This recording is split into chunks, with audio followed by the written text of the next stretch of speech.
time, I'm at a channel, welcome. Right, a simple video today. We're putting a new battery in this watch. This watch actually belongs to me. I've had it since I was a kid. I mentioned it in a previous video. My dad gave it to me when I was really young, so it's got sentimental value. And but genuinely, I really like it, so I do wear it sometimes. I got it out of its box and I noticed the battery has died, so stopped working. I'm going to change the battery and I'll show you how to do that. On this channel, I'm making the endeavour to work on watches, yeah, so I bought this Watchmaker's kit. Just got it off Amazon. It's pretty good. It was like $25, I think. And yeah, this is like take off the screw backs. That's all different fitments for there. Got the like pushers for taking links out. Screwdrivers. There's one specific for lifting up hands, I think.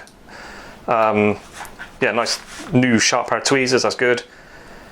Oh yeah, there's that hands one. A little hammer. The vices, miters. This is for, I think this is for like kicking up the bezel.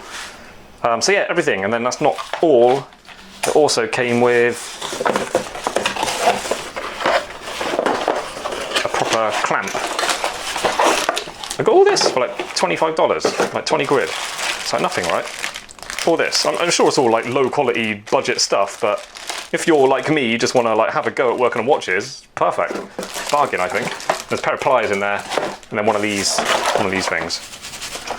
So with watch batteries, yeah, say someone's given you their watch, they want you to change the battery, you can take the back off and then the code will be written on the battery. I think that's the safest way, and then you know exactly what you need to put in there. But yeah, try and put the same battery in that was in there, assuming that the one in there was correct. Anyway, so taking the back off. I'm not a watch expert, yeah, but do you know who is? My father. He was a watchmaker since the 60s, I think he started working. Like, worked in the same company 50 years, so I've got perfect person to get in touch with and ask for advice on doing this kind of stuff. So I've been around, like watch tools, like really familiar to me, but I never actually really learned to use them. When I started working, I was a jeweller. So you adjust these, show you what this is doing, unscrew that, screw it up, reduces those, and then you've got that one. So to point out the bleeding obvious, as we say in the UK, if you slip with that, it's going to scratch. So a little bit of common sense, well not common sense, just a little bit of experience dealing with customers, yeah. If you have a look at the watch, make sure the type of back it's got on, you've got the tools to actually do it, and have a close look at it, all the scratches and stuff around the buckle and the case and the glass, and then tell them about any damage, because it's quite likely if you touch it and then give it back to them, even if you did the job perfectly, they might notice a scratch they hadn't noticed before and then blame you for it. So just while they're with you, point out any damage to the watch before you touch it, and then be clear, say all you're going to do is change the battery. You're not going to muck about with the movement or anything. You're just going to take the back off, change the battery, swap it over the new one, and then that's it. Just be clear about that, because well, I'll explain in a minute. I had some experience with people with watches. So like on my channel, when I'm saying you're working with even cheap gemstones and you're learning, just practicing to make jewellery, treat those cheap, worthless gemstones as if they're worth tens of thousands each. And it's the same with watches. Even a cheap watch, even a watch that belongs to you, you don't really mind if you scratch it accidentally. Treat it really carefully, because by doing that you're practicing working really skillfully. So when someone does give you something very expensive, and 18 karat gold and hand engraving and stuff, you've got the practice to work really carefully. So what I'm doing is, without trying to scratch it, I'm not putting it on there and adjusting it, I'm just trying to lock one in, and then I'm just concentrating on that one, so that one's not even going to touch. There you go. And now, I can't do it looking through the camera, I'm gonna, those line up nicely, and I can just screw that one in a bit tighter, look. There you go, simple as that. Really gentle, and I've got all three locked in there. You can fiddle about with it. And the trick is, I imagine with this, like I say, I'm just going on my experience as being like a dexterous person who works skillfully on other things. I'm just using my experience of doing other stuff. I'm just imagining it's really important. You've got to keep this horizontal. Keep the watch still and keep this horizontal. Don't start putting more pressure one side than the other. And we just simply got to rotate it. Threads, normally lefty-loosey, righty-tighty. So I'm going to rotate it anti-clockwise, go to the left, and it should unscrew it. Oh, there you go. That's actually quite loose. Now I'm just loosened that. Obviously, that's a bit risky. If I keep turning it with that, I might slip out even though it's already loose. So what I'm thinking of doing is, I've got a bit of blue tack here. Put that on. Oh, there you go.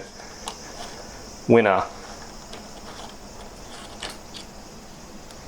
Cool, lift it up. There's a little seal of that around there as well, be careful with that. So I'm going to use the tweezers out of the watch pack.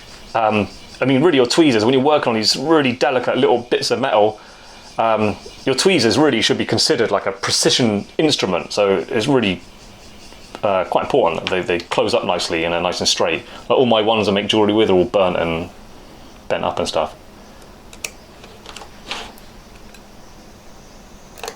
If you're a watchmaker, you got any knowledge on this, let me know if I'm doing anything like terrible. Like at the moment I'm just running on common sense. I imagine metal tweezers on a battery holding it that way is going to short it out, so don't do that. Maybe you can get some like plastic tweezers for doing this job. Anyway.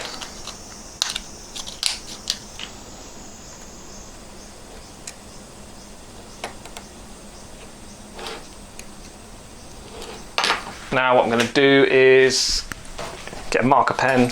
So just an idea for convenience for the next person. You can put the date. So I'm just going to put 7/22, month and the year. But this watch I'm not going to set it or anything, but next time the watch battery goes flat, I can go, ooh, it lasted that long. It's just sort of nice to know, isn't it? So just to mention it again, there's a rubber seal around there, so check the condition of that. I think it's probably preferential to replace that, because if any watch is like claiming to be waterproof, that's an essential part of it being waterproof, is having a good seal around there. So this one looks a bit sort of flattened and stuff. You might be able to clean them, I'm not sure. Anyway, this is just going back on as is. Screw that on, be careful, finger light, just make sure you're not cross-threading it or anything.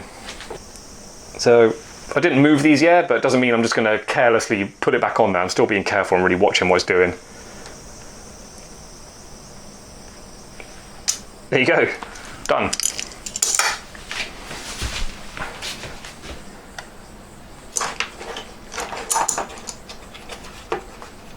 And hopefully when I turn this over, it should be ticking. Yes! We fixed it. So common courtesy and customer service, I think is really obvious that you should set the time, and if it's got the day and the date, you should get everything correct for when they collect it. It should just be working as you hand it back to them. That's what they're paying for.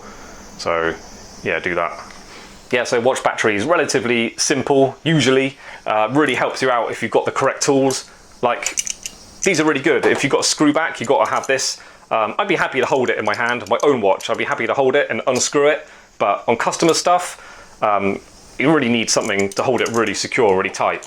Because apart from just slipping and scratching it and making you look a fool and upsetting the customer, it's a shame as well just to scratch something that was nicely made and was in very good condition, and then you, supposedly the expert, the person to go to fix it, balls it up. I think it's a shame.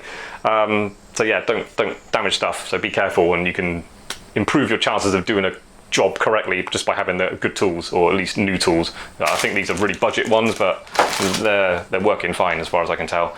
But yeah, just want to end the video. I just want to talk a little bit about my experience of working on watches. When you're a jeweller, yeah, I've specialised in hand-making jewellery my entire career, but when you're a jeweller, people just expect you to be able to work on watches. Like, even if you don't ever tell anyone you do that. Even not customers, just family and friends and stuff will just throw watches at you. Everyone needs a battery doing or a bracelet changing. So yeah, a few things about that.